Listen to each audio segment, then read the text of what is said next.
Hello again, everyone, and thank you so much for joining us for this Thursday's edition of Alaska Weather on the 3rd day of March, 2022. I'm David Percy. Up first, hazardous weather graphic showing some red areas there. That's signifying winter storm warnings, which are, let's see, St. Lawrence Island kicks into effect for Friday through Friday night, looking for 2 to 4 inches of snow. And winds gusting to 45 miles an hour, creating low visibility in blowing and drifting snow. And that's also good for the Bering Strait coast, as well as the Yukon Delta, lower Yukon River Valley, and up toward Galena. All those areas, a winter storm warning out for Friday and Friday night for, again, strong winds and snow and blowing snow. Also for the northern Seward Peninsula and the northwest coast there, Kotzebue Sound area to just west of Selawik. Winter storm warning also out for that area, but that doesn't kick into effect until Friday afternoon and Friday night. So a little bit later there is a low coming up from the south will affect those areas later on. Otherwise, central Seward Peninsula under a winter weather advisory for snow and blowing snow, winds and snow, and visibility is not as low or high on the winds and snow, will be lower, and the visibilities will be higher as a result there, but still low enough to warrant a winter weather advisory. Same thing for the Yukon Delta coast, Kuskokwim Delta, especially along the coast. Winter weather advisory tonight and Friday. That includes St. Lawrence, or Nunivak Island. Didn't get that shaded yellow there, but that includes Nunivak Island with the worst conditions there and along the coast. 1 to 3 inches of snow, winds gusting to 50 miles an hour, visibility is down to less than half mile at times. And then over to the east there in the Alaska Range, so a wind advisory out from midnight tonight until midnight Friday night for south to southeast winds gusting above 60 miles per hour. And from there, going on to satellite imagery, you can see a band of clouds there, kind of a frontal boundary extending from a low west of the Pribilofs into the southwest interior, and then kind of another system over Cook Inlet, lifting northward, bringing areas of snow across the Kenai Peninsula in towards Seward, and light snow. Seward, though, picked up about 3 inches of snowfall there up toward Moose Pass. And otherwise, over to the west and northwest, Toledo, Bethel, Caltag picking up about an inch of snow. That area shifting up to the north there, with areas of light snow up along the Yukon River Valley, back across Seward Peninsula areas, but amounts generally less than an inch. And some of that moisture along the North Gulf Coast. And then you can see just kind of a broken band extending down along the panhandle there. But the more significant feature is that low pressure area coming up across the Alaska Peninsula there at the low center near Falls Pass. And that brought strong winds gusting to 66 miles an hour, peak wind gusts at Cold Bay before the front went through there. On the back side of that system, of the low center, Nikolsky had northwest winds, a peak wind gust 61 miles per hour. Both locations are diminishing on the winds now as it pulls northward. And also winds on the increase there, Portage Valley, in advance of that weakening system coming through, were upwards of 56 miles per hour. And then out to the west there near Adak, that's kind of a squall line moving eastward there in advance of the Arctic air, much colder temperatures. Snowfall levels back down to sea level there, moving eastward. Snow with 32 degrees and winds gusting 30 to 40 miles an hour out of the west there at Adak, and snow showers all the way back to Shimmy. And again, the colder air behind that feature. Kind of a break there for Atka, temperatures in the upper 30s there. And then a break also across southwest interior southern Cook Inlet today as that system weakens and moves to the north. On the chart, there's the areas of light snow and snow showers southeast part of the state from the western Alaska Range in across portions of the Copper River Basin. And then another trough with some moisture up across Norton Sound, Seward Peninsula into the northwestern or western North Slope, and snow showers over toward the eastern Arctic coast. Most of the moisture there, mostly along and off the coast, just some scattered shower activity over the Panhandle. Not a bad day there, kind of dry conditions, mostly cloudy skies, winds on the light side, and then the tight pressure field of that low center just west of Falls Pass, and both in advance of the front and on the back side there with, again, winds in excess of 60 miles an hour at Nikolsky on Nunamac Island there. Lighter winds over Unalaska due to your proximity to the low center there. They'll probably pick up currently and for a few hours this evening as that low pulls northward. You can get the pressure rises on the south side of that, and then the trough advancing cold air coming from actually the Sea of Okhotsk, Kamchatka Peninsula. Cold enough on the westerly flow to put snowfall levels right back down to sea level there and temperatures into the lower 30s. Otherwise, for tonight, that low center pulls northward. Snow-blowing snow increases across the southwest interior with especially the southwest coast. And low center just west of Kuskokwim Bay. In toward the low center, winds will be lighter, but looks pretty gusty over the interior areas right up to the Alaska Range. Increasing winds, western Cook Inlet could see gusts 50 to 60 plus miles per hour through the western Alaska Range passes. Then the wind advisory for the Alaska Range, central and eastern Alaska Range, especially the western areas later tonight. And then snow continues, North Slope, Arctic coast, more of a flurry condition there. Hit and miss on the eastern Arctic coast, North Slope areas, dry, upper Tanana Valley, 40-mile country to the Yukon Flats. Probably won't see any precipitation at all for Arctic Village or Eagle, with possible clearing there from Eagle down to Chena, maybe Fairbanks area with thickening mid and high level clouds though. Rain and snow along the North Gulf Coast, kind of a mix precipitation, but nothing heavy expected over the downslope areas of the Chugach Mountains. And into the central Copper River Basin. Don't look for a lot of precipitation there. Chance of showers over the Panhandle. That trough now east of Atka, so snow showers there, and rain and snow showers on the increase for the Fox Islands. And looking ahead to tomorrow, still some lingering snow showers there for the Nikolsky, Unalaska, Dutch Harbor area into the Alaska Peninsula as that trough continues eastward, but weekends look for clearing for the central Aleutians. Next storm bringing some snow into the far western Aleutians late in the day. Low center tracks north to just western Norton Sound tomorrow afternoon. And snow and blowing snow there, the lower Yukon River Valley areas spreading northward into the Noatak Valley, northwest coast, western Arctic coast. And rain and snow showers fetch a moisture from south to north. That low center, 1,003 millibars, will track northward and move to southern Kenai Peninsula. And right now, it looks like possible storm force winds for the eastern North Gulf Coast out of the east and southeast for the day on Saturday. Otherwise, snow pretty widespread across all of interior Alaska, the exception the Yukon-Kuskokwim Delta. Look for some sunshine for Bristol Bay. Northwest flow dries it out Kodiak Island with increasing clearing and sunshine throughout the afternoon on Saturday, as well as a lot of clear skies out over the Alaska Peninsula and eastern Aleutians up to the southwest coast. And then gale force winds ahead of the front moving into Adak and Atka, and gale force winds with the main low center back over the western Aleutians. Just a chance of rain and snow showers of a light variety for the central and northern Panhandle, much less chance, drier conditions down to the south.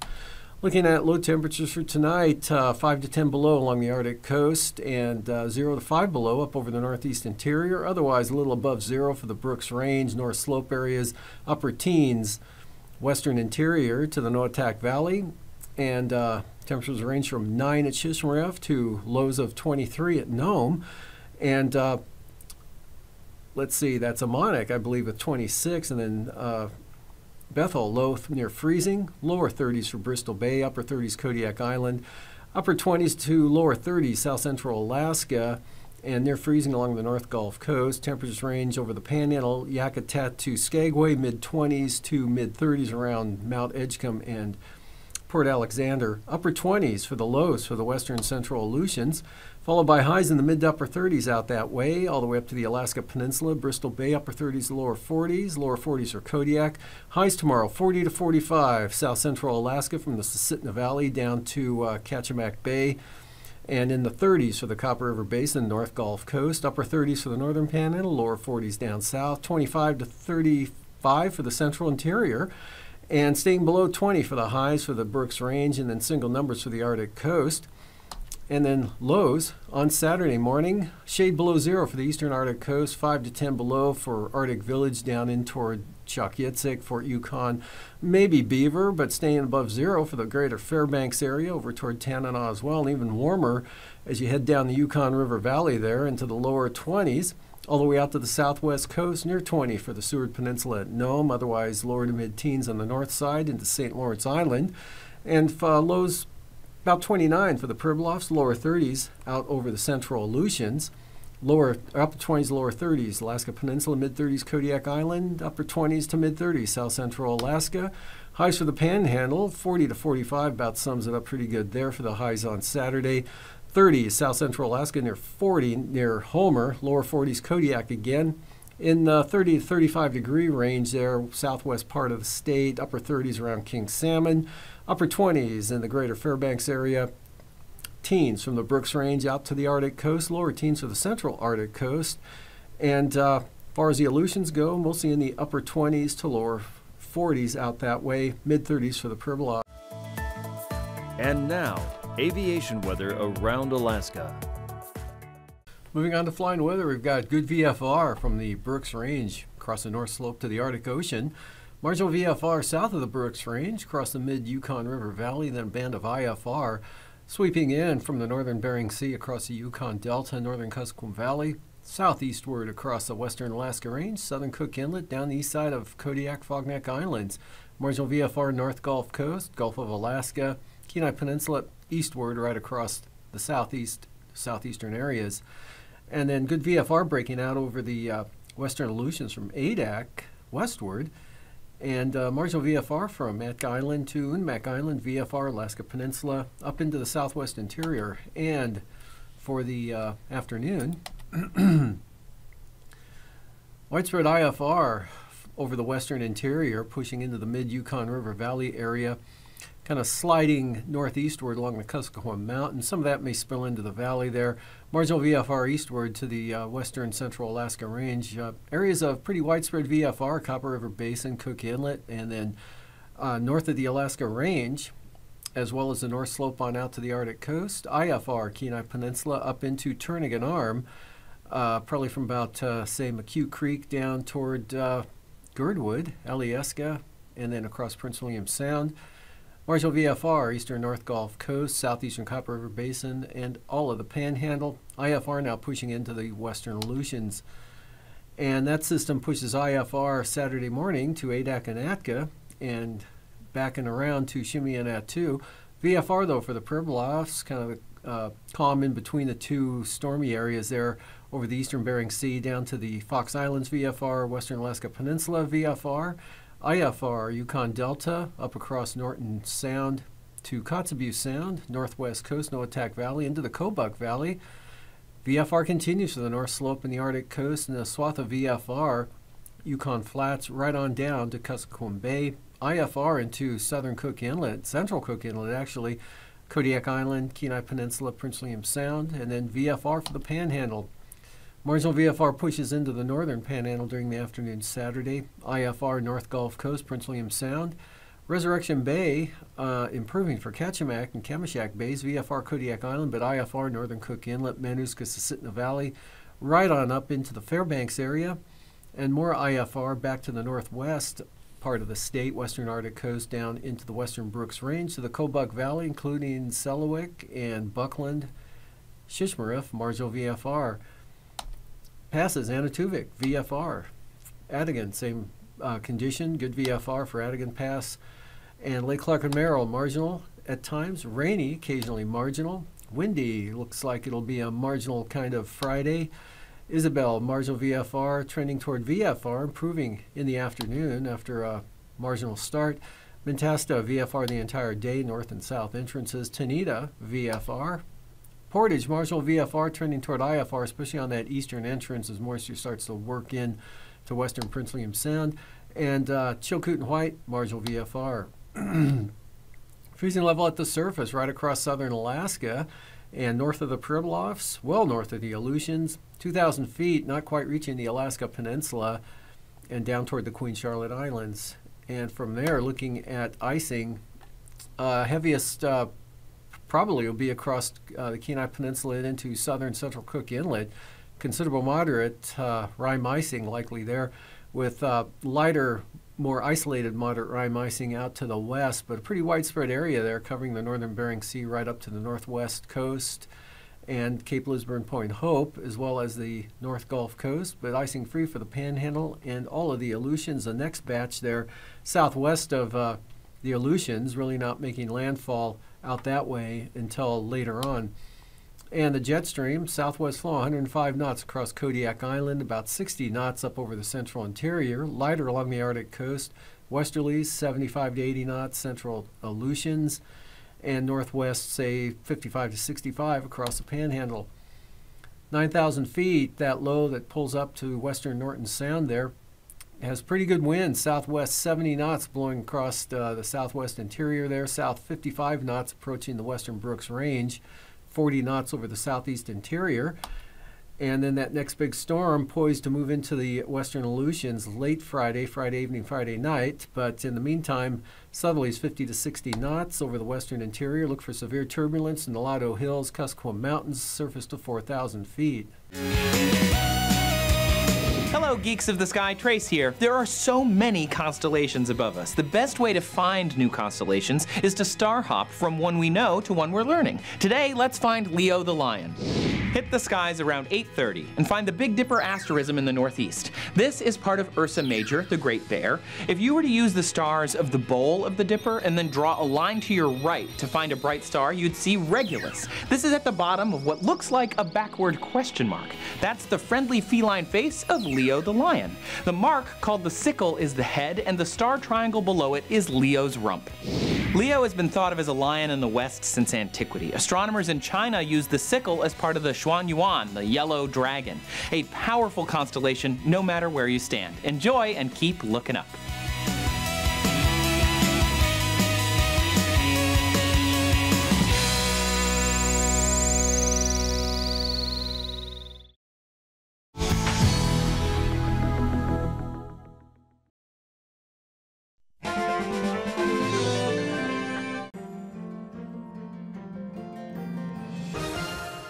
Welcome back to another edition of Alaska Weather Facts. I'm meteorologist Dave Snyder, and we have a special guest in the studio today. We welcome Amanda Terborg of the Aviation Weather Center. Thanks for joining us, Amanda. Yeah, thank you for having me. Amanda's flown in all the way from Kansas City, and for those of you that don't know, the Aviation Weather Center serves the lower 48 for aviators, just as the Alaska Aviation Weather Unit here in Anchorage serves all of Alaska. So I kind of wonder, what's the Aviation Weather Center in Kansas City doing to help out Alaska, Amanda?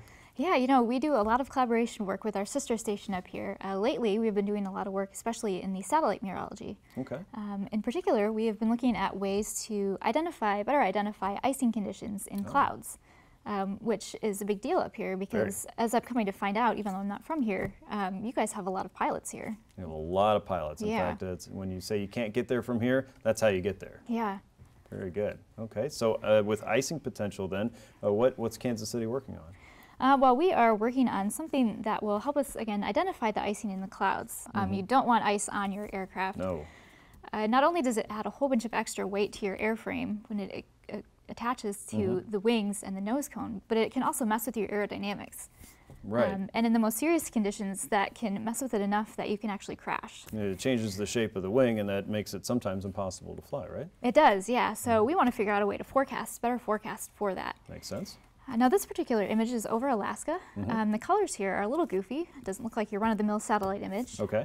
But the red is where you have liquid clouds and the blue is ice. But again, it really doesn't tell you a lot where you have icing conditions in that cloud. Because in those clouds there's little droplets and they're cold and they're actually below freezing, but they're still liquid. And that makes them sticky. Okay. So when an aircraft flies through there, those droplets are sticking to the aircraft and it can happen amazingly fast. Right. And so that's what we're trying to find.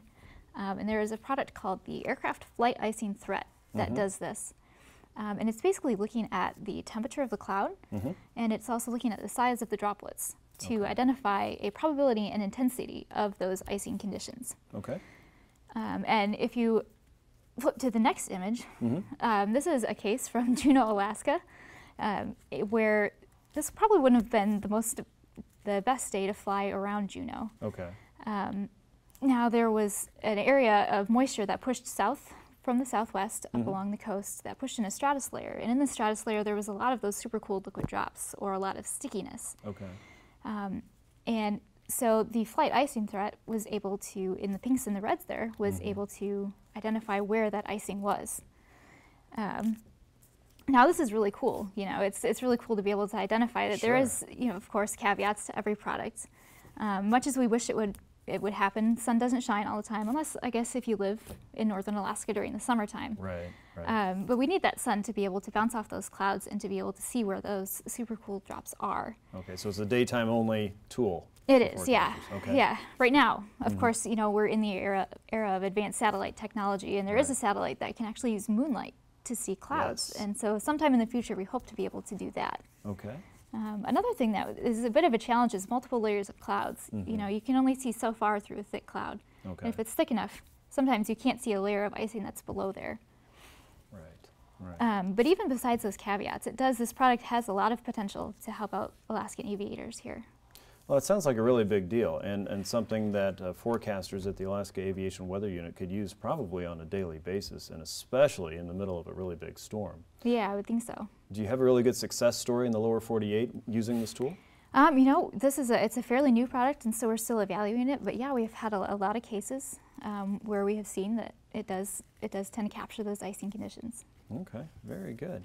Well, Amanda, thanks so much for sharing some of the very interesting satellite imagery and the tools that you're using there at the Aviation Weather Center in Kansas City with us here in Alaska.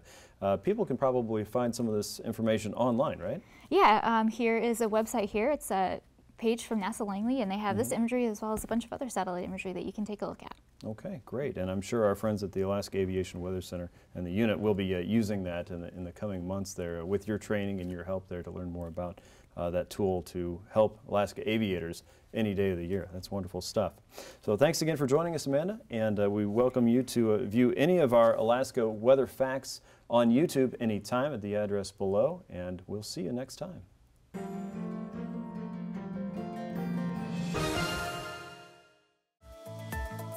And now, marine weather around Alaska. Welcome back. Looking at the coastal water forecasts for the south coast, west winds 20 knots, seas 10 feet, and the north coast there, variable to east 15 knots or 10 to 15 knots, seas at around 8 feet. Northern inside waters, central inside channels, variable winds 10 knots, seas 2 feet tomorrow, and for Clarence Strait, winds will be north at 10 knots with 5-foot seas. And for Saturday, southeast winds 10 knots with 2-foot seas for Clarence Strait. Stevens Passage, same forecast. Wind southeast at 10 knots, seas slight.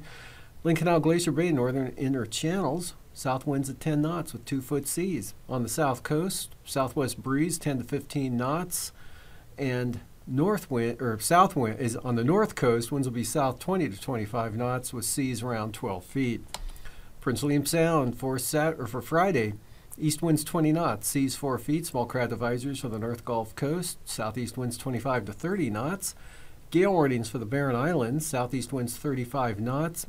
And for Kamishak Bay, southeast winds 40 knots with 17-foot seas. Gale warnings for Southern Cook Inlet, east winds 35 knots, seas 11 feet. North of the Forelands, though, only 15-knot winds from the northeast. Those will pick up on Saturday for Northern Cook Inlet. Small craft advisories, northwest 25 knots, seas 4 feet. Northwest 30 knots, Southern Cook Inlet with 7-foot seas. Northwest 30 knots also in the forecast for Kamishak Bay. Barren Islands turn westerly at 30 knots.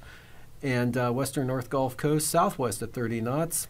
Middleton Island zone over toward the east there. Full gales, south 40 knots, seas 14 feet. Minimum gales, Prince William Sound, southeast winds 35 knots with seas up to 8 feet. And for Kodiak Island, small craft advisories, southeast winds 30 knots, but in Shelikof Strait they'll be out of the southwest at 25 knots. And for the Alaska Peninsula, gale warnings on the Bering Sea side of the peninsula, southwest 40 knots, 18-foot seas, Pacific side southwest 20, but seas still 18 feet. And high-end gales for Bristol Bay tomorrow, southwest 45 knots, seas building to 15 feet. And moving on to Saturday, Kodiak Island, northwest winds 20 to 30 knots.